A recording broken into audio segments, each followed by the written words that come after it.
Welcome, everyone, to the NewVision, OldWays podcast, a greatly ambitious journey of discovery where we can all learn to live better, mentally healthier, and more fulfilling lives. If you're just discovering us, feel free to go back and take the journey from the beginning. And if you're already a NewVision, OldWays fan, welcome back and enjoy season 5. And now, here is your host, Tony Marinaccio. You are listening to NewVision, OldWays, the podcast that explores timeless wisdom for the modern mind in a fun, relaxed, and most important, interactive way with you, the listener. I am your host, Tony Marinaccio, and let's get the episode started. Welcome back, Visioneers, to another great episode of the NewVision, OldWays podcast. And I have to start by saying that I am so grateful for the response to the last show, which was the milestone 50th episode. I tried not to make it some sort of cheesy look back. I wanted to show how far this entire NewVision OldWays thing has come, but also I wanted to celebrate that we are by no means done. We are just hitting our stride. And when I say we, I mean all of you who take time out of your day to listen to the show. Comment, share. It's truly now about an us instead of a me. This is a real group effort, and I am proud to be part of it. And so thank you again for the last 50 episodes. I raise a glass to all of you. Cheers, my friends. Here is to the next 50. So now, with all of that mushiness aside, what do I have in store for you today? Well, we have touched on this here and there in various episodes, but I want to dig deep and focus on how the mind affects the body, and of course, vice versa. Many people do not fully realize how important having a healthy mind is in relation to how our body feels. It is one of the most powerful yet severely overlooked relationships in healthcare, especially how our mindset, depression, and anxiety affects your body, your physical body. This is not just about positive thinking. It's about understanding how our mental health and emotional states create real, measurable changes in our bodies. How investing in your mindset can literally transform your health. And if that wasn't enough, I'm going to talk about some creative and tried and true tested treatments that can radically change your life for the better forever. Visioneers, there is no better time than right now to realign and reacquaint your mind, body, and soul than right now. So let's start episode 51, The Mind-Body Connection, How Thoughts Shape Your Health. Our understanding of energy has the potential to revolutionize medicine because energy is also the most vital element of your body and of your mind.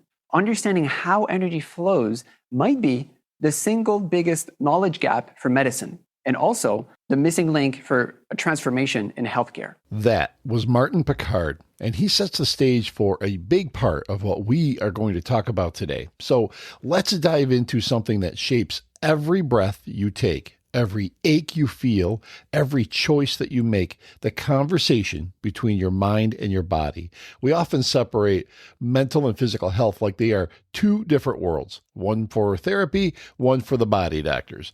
But the truth is, they have always been speaking to each other. Your body listens to your mind, and your mind listens to, you guessed it, your body. This is a story of that connection and how understanding it might change not only your health, but your entire way of being. Have you ever noticed how your body reacts to your thoughts? A stressful conversation or even an email? You could feel your heart rate increase. An unexpected call, your lungs and stomach tighten. Or even a kind word. You feel your shoulders soften, your breath relaxes. Your emotions are not just feelings floating in the air. They are biochemical events. Every emotion triggers a cascade of signals through your nervous system.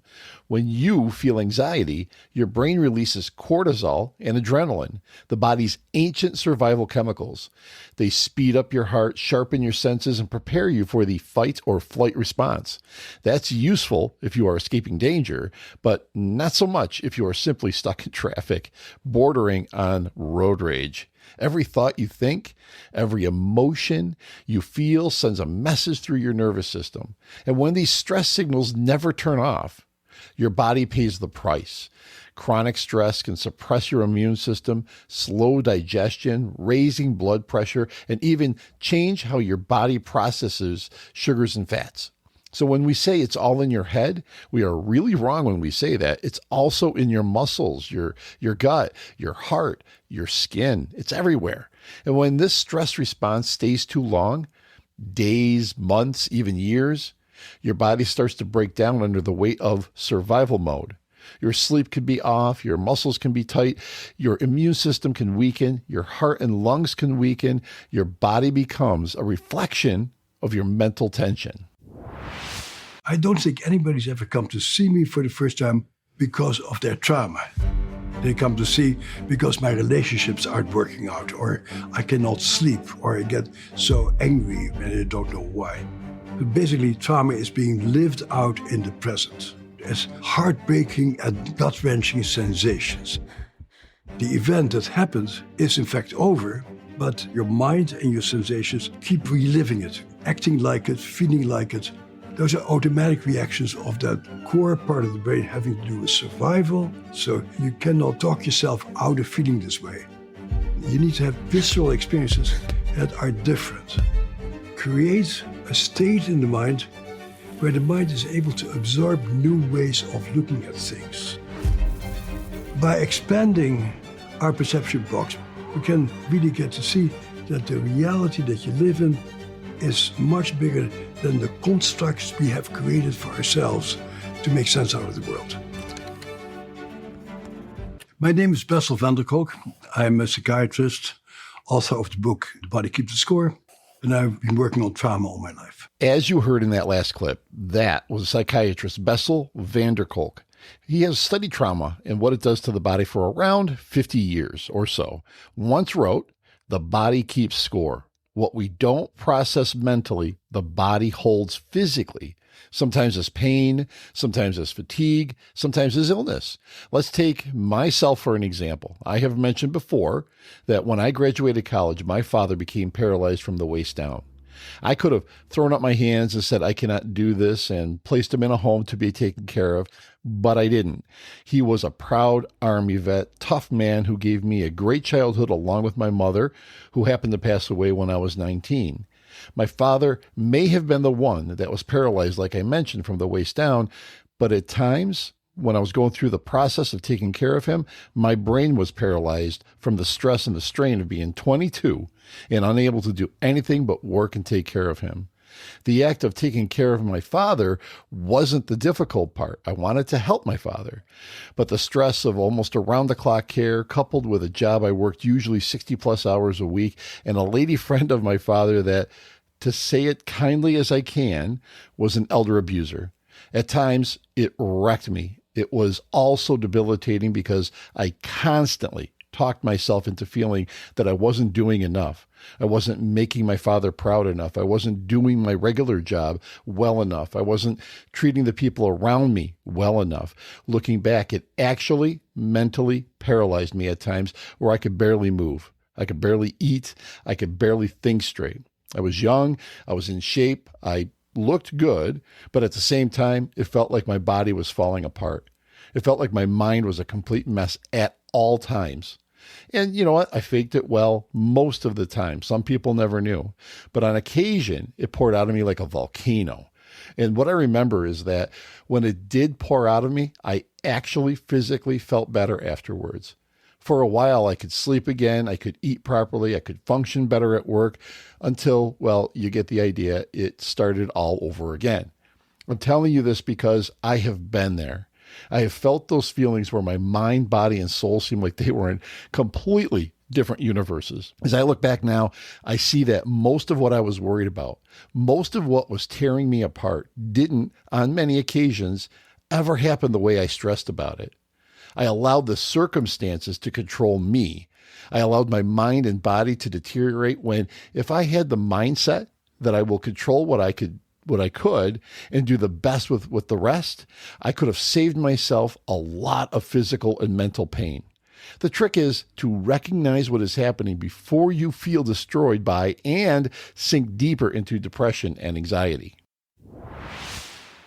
Let's talk about depression and anxiety. Two of the most misunderstood emotional states, yet also two of the most common. Depression doesn't just live in the mind like a lot of people think. It slows the body, movement, digestion, metabolism, even speech. The brain's chemistry changes. Inflammation levels rise. That's a biggie, folks. Many people with depression experience chronic pain, headaches, or digestive problems, not because they are imagining it, but because the mind and body are partners in expression. Anxiety is the opposite. It's the overactive alarm system, the brain scanning for threats that may or may not be there. The heart races, palms sweat, breathing becomes shallow. This constant state of alert wears the body down, like keeping your car engine revving all night. That is another feeling I know from experience, believe me, all too well. These aren't just emotions. They are full body experiences. The body becomes the language through which the mind speaks. But here is the part that should give us all a bunch of hope, actually. The connection between the mind and the body goes both ways. If your thoughts can harm your mental well-being and your body, then it has to be true that your thoughts can also heal your mind and your body. It is most definitely a two-way street. When you simply breathe deeply, your vagus nerve, a long nerve running from your brain down through your chest and stomach, sends a signal back to your brain that you are safe. Your heart rate slows, cortisol drops, blood pressure can stabilize. Simple things like mindful breathing, stretching, being in nature, they are not just self-care options, they are actual physiological medicine. Think of meditation, yoga, prayer, or even gentle movement as ways to rewrite your body's language. With this, you are not escaping stress, you are retraining your nervous system to find balance again. And science supports this. Studies show that people who practice mindfulness have lower levels of inflammation, better immune function, even improved genetic expression in cells related to healing. So now back to the vagus nerve for a moment. It is otherwise known as the 10th cranial nerve. The vagus nerve is the longest one in the body that originates in the brain. Its name stems from the Latin word wander, and you know what? For good reason. It meanders from the base of your brain down your neck and through the diaphragm, heart, lungs, and digestive tract. Your vagus nerve plays an integral role in well-being by helping control heart rate, lowering inflammation, and aiding in digestion. What's more, a growing body of evidence suggests that harnessing its power could improve your health. Seems almost stunning that the medical profession doesn't concentrate on this more. I guess throwing a drug at every issue and lining the pockets of big pharma is a better option than understanding how your body actually works and what we could do to naturally correct what appears to be uncorrectable ailments. I'm not saying that a mindset can erase all ailments, but it sure seems like we should focus on our body's natural healing processes instead of drugging ourselves out when we don't need to. Now, let's talk about that mindset thing. Not the I can manifest anything overnight kind of mindset, but the deep orientation of how you meet and handle life itself. Your mindset colors how your body experiences reality. If you wake up expecting exhaustion or expecting a bad day, your body responds with tension. If you wake up expecting positive possibilities, your body softens into openness. It's not magic, it's biology. The brain's reticular activating system, I bet you didn't know you had one of those, or RAS, filters your experiences to match your internal expectations. The RAS is a network of neurons in the brainstem that regulates sleep-wake transitions, arousal, muscle tone, focus, and behavior. So when you shift your perspective, when you begin to look for calm, gratitude, or even small moments of peace, your brain starts to rewire itself to find them more easily. This understanding of the RAS allows you to see the bridge between neuroscience and ancient wisdom. Your thoughts don't just describe your world, they create the conditions for how your body lives in it. I'm going to say that again because it's very important. Your thoughts don't just describe your world, they create the conditions for how your body lives in it. This is very powerful stuff. Our ancestors understood this connection long before we had words like neurotransmitters and psychosomatic. Traditional African, indigenous, and Eastern healing systems all teach us that the mind, body, and spirit are inseparable. Illness was never just physical, it was emotional, communal, and spiritual. The NewVision has combined these old ways, again, powerful. A broken heart, an unresolved grief, or a restless mind were seen as energies that needed to be released through movement, music, ritual, and community. Until I started this podcast, I never really understood the value behind the rituals. But now it makes perfect sense. It is a way to recapture your soul and spirit. It is a release from the burdens of everyday life. It is a way to realign the mind, body, and soul, connect with nature, connect with community, connect with God. Mind, body, and soul, all moving together in alignment. Today's world can overwhelm us with groupthink, with media saturation, with constant noise coming from everywhere, every minute, with no relief. It steals your soul. It steals your well-being. It steals your spirit. What you're left with is a shadow of yourself. You're left with depression and anxiety. You're left with emptiness. Our ancestors knew the secret long before we fell into the digital nightmare that we're in now. The old ways are as relevant today as ever. There is hope. Modern science is finally circling back to that wisdom. It tells us that real, face-to-face social connection lowers stress hormones. It tells us that laughter boosts immunity, that compassion strengthens the heart, literally. Maybe the old ways were not primitive at all. It looks as though they were very precise. Now, we clearly understand that the new vision has to be built on the foundations of the old ways, that healing is not just about treating symptoms, it's about remembering the sacred dialogue between your mind and your body. But what if your mind and body haven't been getting along too well and they are not talking lovingly to each other? What can be done about that? Well, you can go back to the beginning of this entire podcast and pick out what concepts work for you.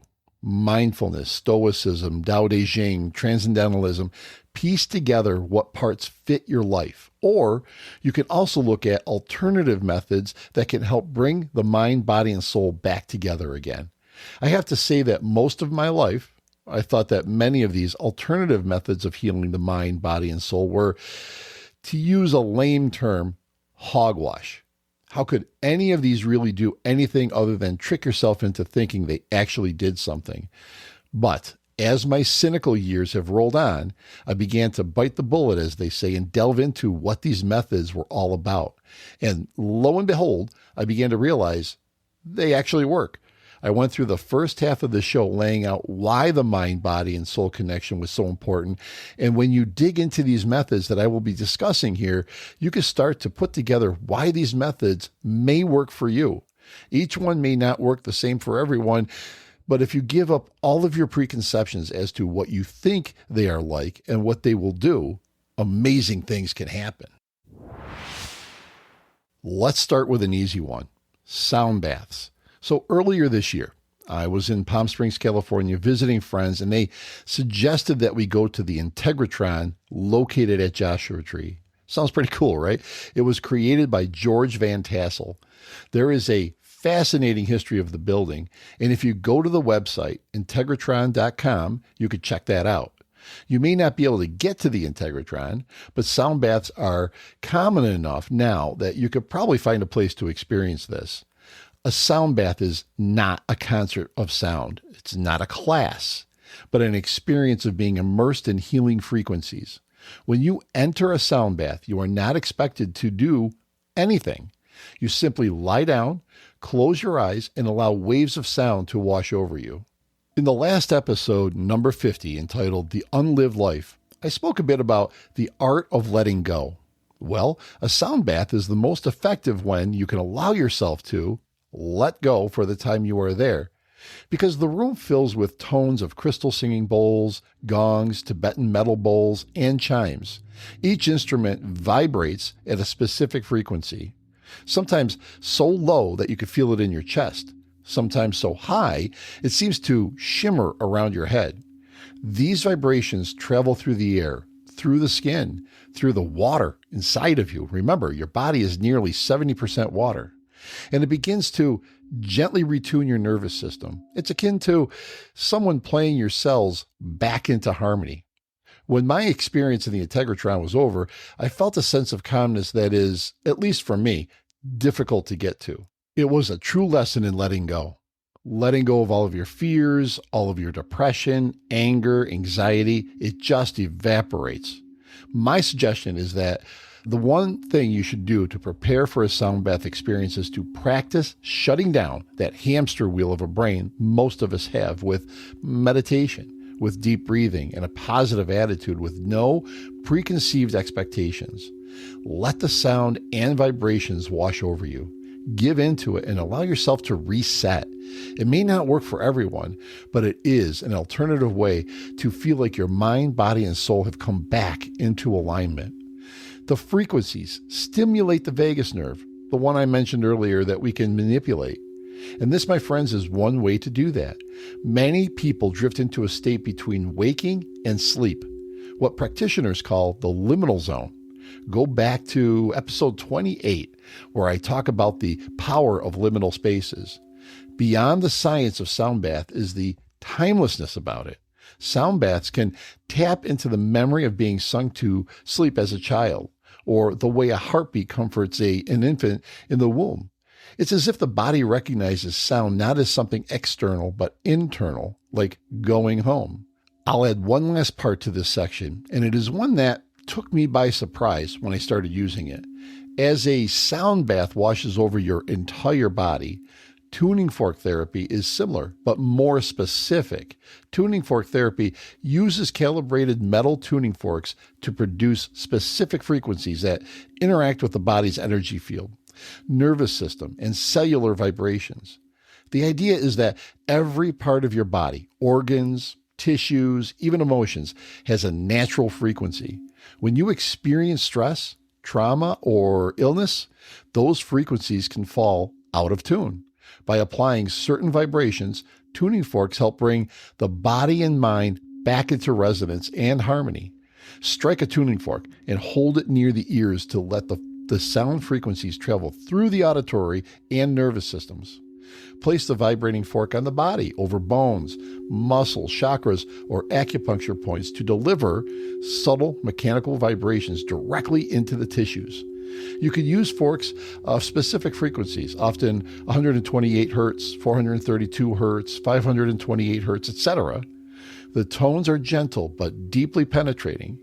There are many different ways to use the tuning forks, and doing a little research will clarify what technique is best for your desired result. Sound baths and tuning forks may seem strange to some, may seem corny to others, but again, if you go into this with no expectations or preconceived ideas of what will happen, it may be just the thing you need to calm the soul, help an ache or a pain, or just simply use to relax and get your mind, body, and soul back into alignment. I know it works for me. Now, let's turn our focus from sound baths to something that, as a child, looking at a picture in a George Harrison album called Somewhere in England, used to freak me out a bit. That face of George Harrison, full of acupuncture needles. As I got older and realized what in the world he was doing, I became fascinated with it. 2,000 years ago, long before microscopes or MRIs, Chinese physicians discovered something remarkable.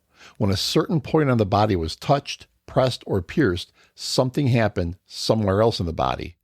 Touch the ankle, and the headache eases. Press near the wrist, the heartbeat steadies. As only two examples. A thread runs between them, invisible but undeniable.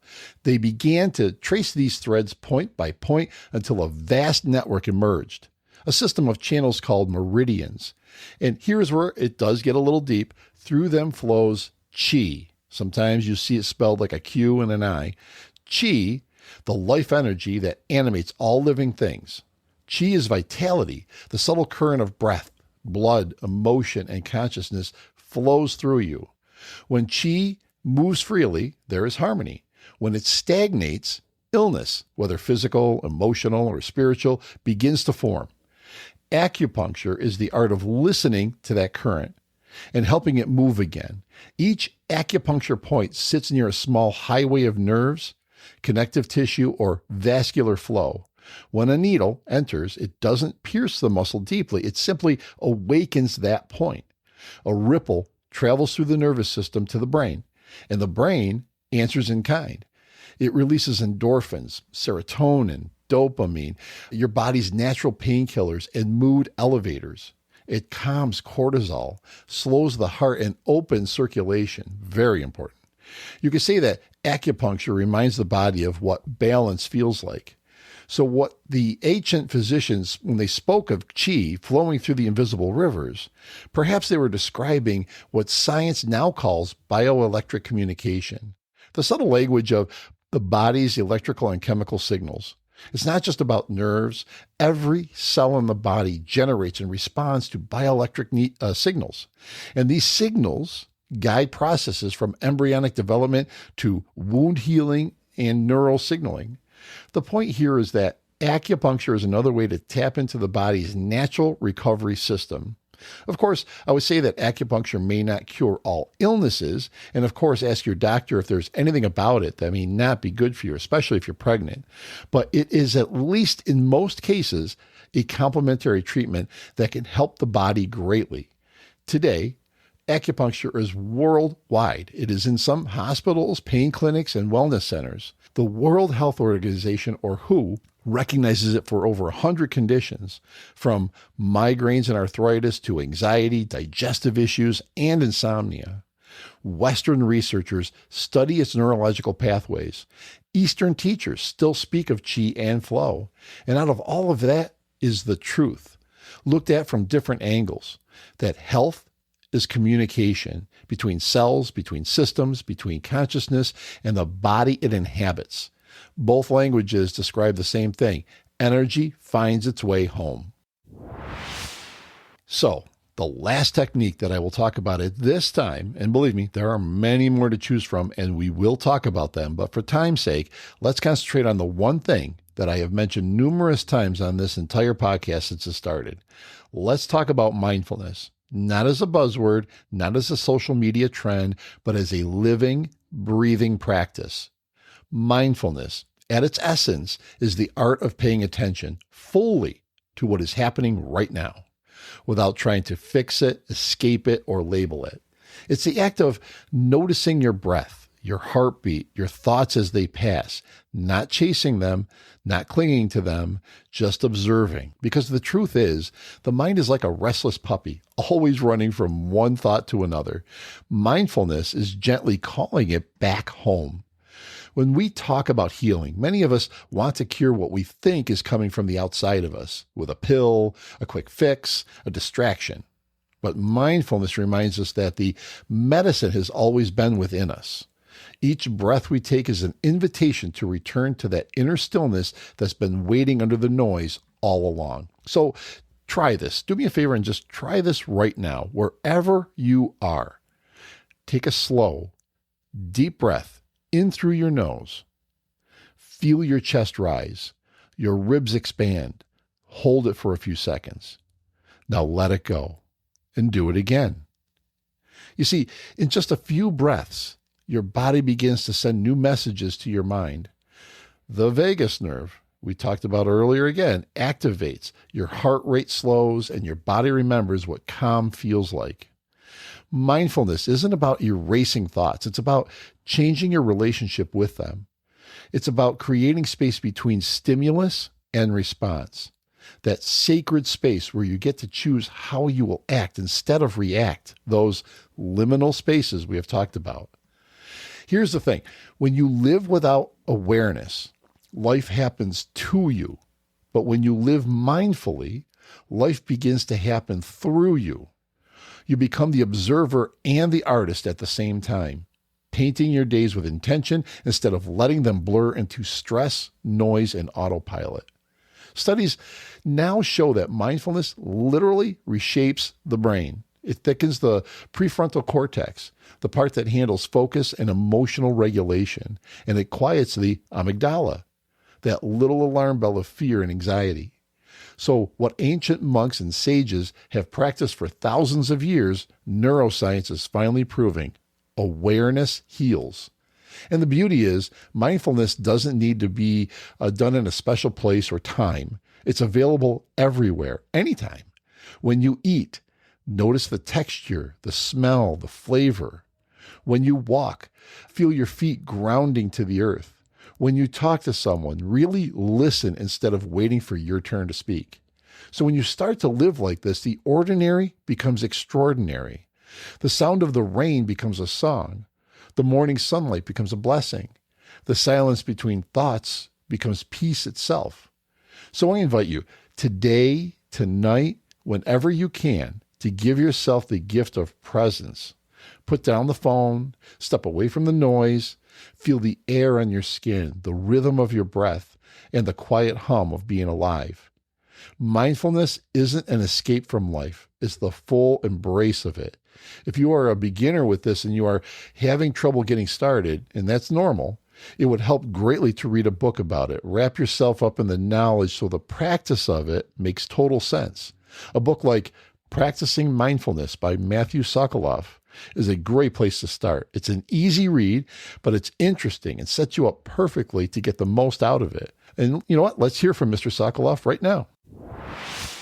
What led me to writing a book that was kind of pragmatic or practical was I have spent time at meditation retreats or at monasteries where I am sitting like that for extended periods. But the reality is most of us don't spend most of our days in kind of the monastic life, sitting in silence. And it's a wonderful retreat when we can, but that's just not the reality of life for many of us. So inspired by some of my teachers and some of the practices that have been offered to me throughout the years of how do we bring mindfulness to everyday life? How do we not just practice, but really cultivate some awareness or some present time awareness, some understanding of what's going on? Because I found for myself that as useful as the sitting meditation was, and still is in my life, it was rather easy to get off the cushion and leave my practice there was what was happening for me a little bit. And I worked with a lot of students, both we had a meditation center for many years and one-on-one, who shared the same thing, that they sit and it's great and they find some reprieve or find some understanding or insight. And then they find themselves flipping someone off in traffic later that day or something. Yeah. and it's a little funny, but it's all too common, right? I of course do it too, where I notice myself on autopilot or mindless or falling into old habits. So how to really investigate how to really incorporate these practices and cultivating them throughout our days, not just in the sitting periods. Again, that was Matthew Sokoloff describing why he wrote the book. And he made a point there that's very important if you caught it. Mindfulness can be practiced anywhere, anytime. And it can truly change the way you live your life. It's not just about a sitting meditation where you have to find a place, sit down, and spend 20 minutes, a half hour meditating. Mindfulness, if practiced properly, can happen anywhere, anytime. And again, it can really change your life. Visioneers, if you have listened all the way through from the beginning of NewVision OldWays until now, you will start to see how all of the things that we talk about tie into so many areas that we can concentrate on where we consciously begin to heal ourselves. Yes, there are situations where medications are needed, but that doesn't have to stop you from incorporating what you can to help yourself heal from within. This includes realizing that you need to guard your mental health like an army guards a nation. What you let pollute your mind manifests into your reality. I've said it before, garbage in gets garbage out. Never let the media or groupthink dictate how you feel about anything. Use these practices to build a mind so strong that nothing can penetrate it unless you, the gatekeeper, lets it in. Then it's about what you do with that information once you've let it in. This is also part of the healing process. I mean, look around. Look at all of the lost souls in this world just looking for something to give themselves meaning, and it leads them astray. It doesn't matter how old, how young you are. It leads them into a world of blaming others for their discontent, when instead of looking outward, they need to look inward. The answers to everything you are searching for is in you. You just need to tap into that vault that we all have and let your soul be your guide. Let your inner voice come to the surface. It will tell you what you need to work on, what your desires truly are, and what you want your life to look like. It's your vision. So use these new ways to harness the power that's in you. It's your life, not anyone else's. Take your mind back. Take your soul back and never let anyone have them again. They are sacred to you. Treat them that way and your life will change forever. So, what did you think about this episode or any of the episodes? I would love to find out. And here's where to get a hold of the show and let us know. These are in the show notes, but as always, here they are. As I announced last season, the new NewVision OldWays.com website is up and running. Check out all the episodes, the Revelations blog and news page, and there is a subscription link as well as a link that you can click on that will allow you to donate to the show and show your support. By donating what you can, it will allow me to book guests and cover costs. Anything will help, and you can, of course, cancel anytime. You can also message the show from each episode on your various platforms. Just look for the send us a text message link. If that doesn't work for you, you can email us at newvisionoldways@gmail.com. You can find us on what was Twitter, now X, at NewVision Old Way. Again, remember, there's no S on that one, at NewVision Old Way. You can check out the NewVision Old Ways YouTube channel. Just type in NewVision, one word, Old Ways, one word, and please subscribe. It is free and will show support for the show. It really means a lot to me and will help grow the show on YouTube. Find us on Facebook, same thing, NewVision Old Ways Podcast. And as a reminder, these are still growing platforms for us and expanding all the time. So we need your help to get the flow going with the community. And last but not least, if you could do me a huge favor and subscribe to us, like us, follow us, leave a review on whatever platform you found us on, that would be so appreciated. That will also help secure guests that we will be booking in the future, like I said before. So Visioneers, welcome to the end of season 5. I cannot believe that it is even happening. So season 6 is just around the corner. I can't wait to get your input. And I also can't wait until we get together for the next episode of New Vision, Old Ways. Until then, stay true to yourself, stay informed, and stay empowered. But the most important thing is, This episode and all the episodes of New Vision Old Ways podcast have been written, engineered, and produced by Tony Marinaccio and TKM Productions.